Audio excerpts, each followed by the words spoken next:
दोस्तों, अगर आप अपनी ट्रेन की टिकट की बुकिंग को कर रहे थे, आपके बैंक अकाउंट से जो पैसे हैं वो कट गए, लेकिन फिर भी आपकी टिकट जो है वो बुक नहीं हो पाई है, तो ऐसी कंडीशन में आपका रिफंड आपको कैसे मिलेगा? रिफंड पाने के लिए आपको क्या करना पड़ेगा? रिफंड कितने दिन में आपको वापस मिलेगा ना, सारी कहानी आपको बिल्कुल डिटेल में बताने वाला हूँ। तसल्ली के साथ बस अपना 2 मिनट दीजिए। लाइक सब्सक्राइब का कोई नाटक नहीं मिलेगा। शुरू करते हैं। तो यहाँ पे भाई सबसे पहले समझ लेते हैं ना कि आखिर आपके साथ ऐसा हुआ क्यों है। तो यहाँ पे इसको होने के पीछे ना बेसिकली 3 ही रीज़न निकल कर के आते हैं। सबसे पहला रीज़न, अगर आपका जो बुकिंग वाला एप्लीकेशन है ना वो रिफ्रेश हो जाता है ना, तो आपके साथ ऐसा हो जाता है। थोड़ा डिटेल में आपको बताऊँ, जैसे मान लीजिए कि आप IRCTC ऐप से अपना टिकट का जो है बुकिंग कर रहे थे। IRCTC ऐप को आप छोड़ करके जैसे आप अपने पेमेंट वाले एप्लीकेशन पे पहुंचे, जैसे फ़ोनपे या फिर गूगल पे, तो आपका जो बुकिंग वाला एप्लीकेशन है, यानी कि जो IRCTC ऐप है ना, ये तब तक मान के चलिए रिफ्रेश हो गया। तो जब रिफ्रेश हो गया और आपने पेमेंट तो अपनी कर दी, तो जब एप्लीकेशन रिफ्रेश हो चुका है तो पेमेंट तो किसी के पास जाएगी नहीं। तो जब पेमेंट रेलवे को नहीं मिलेगी तो आपकी टिकट को तो फ्री में बुक करेगा नहीं।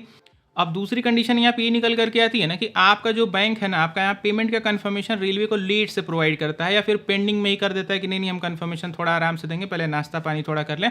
तो ऐसी कंडीशन में भी होता ही है ना कि आपके बैंक अकाउंट से तो पैसे कट चुके होते हैं, लेकिन जब तक कंफर्मेशन रेलवे को नहीं मिला होता है तो रेलवे आपके पैसे को एक्सेप्ट नहीं करता है।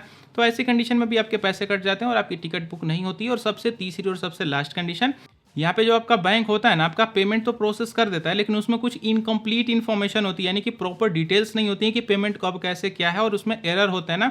तो ऐसी कंडीशन में भी रेलवे आपका पेमेंट एक्सेप्ट नहीं करता है और आपके बैंक अकाउंट से तो पैसे कट जाते हैं। जब रेलवे रिसीव नहीं करता है तो टिकट भी नहीं बुक करता है और पैसे भी आपके कट जाते हैं। अब सोल्यूशन सुनिए कि अगर आपके साथ ऐसा हो चुका है तो आपको क्या करना है। सबसे पहली बात, कहीं घबराने की जरूरत कुछ भी नहीं है आपको ना। अगर आपके साथ ऐसा हो चुका है, बिल्कुल परेशान मत होइए। 3 से लेके 4 वर्किंग डेज में, वर्किंग डेज मतलब जो भी बैंक के खुलने वाले दिन होते हैं, जैसे संडे वगैरह को नहीं खुलता है तो संडे को मत गिनिएगा। 3 से लेके 4 वर्किंग डेज के अंदर आपका जो पैसा है ना, आपको बैक टू सोर्स अकाउंट में रिफंड कर दिया जाता है। यानी कि आपने जहां से भी पेमेंट किया होगा ना, आपका पैसा आपको वहीं पहुंच जाएगा। जैसे मान लीजिए आपने फोन पे से पेमेंट किया है, तो 3 से लेके 4 वर्किंग डे के अंदर फोन पे में जो भी आपका बैंक अकाउंट लिंक होगा ना, उसी बैंक अकाउंट में आपके पैसे पहुंच जाएंगे। आपको कहीं भी कूदना फानना नहीं पड़ेगा। लेकिन मान लीजिए कि आपका 10 दिन 5 दिन अगर बीत जाता है, बहुत रेयर केस 99.99% तो आपका पैसा आ ही जाता है। इन केस बहुत ज़्यादा अगर कभी इश्यू आता है और अगर आपका पैसा आपको नहीं मिल पाता है 3 से लेकर 4 वर्किंग डेज में ना, आपको सिंपली अपने बैंक के कस्टमर केयर या फिर रेलवे के कस्टमर केयर को कॉल कर लेना है। बहुत रेयर कंडीशन में आपका जो पेमेंट है वो स्टक हुआ रहता है, वो आप एक बार कॉल कर देंगे, वो आपको रिलीज करा के आपके बैंक अकाउंट में रिफंड करा देंगे। हालांकि ऐसी कंडीशन आती नहीं है।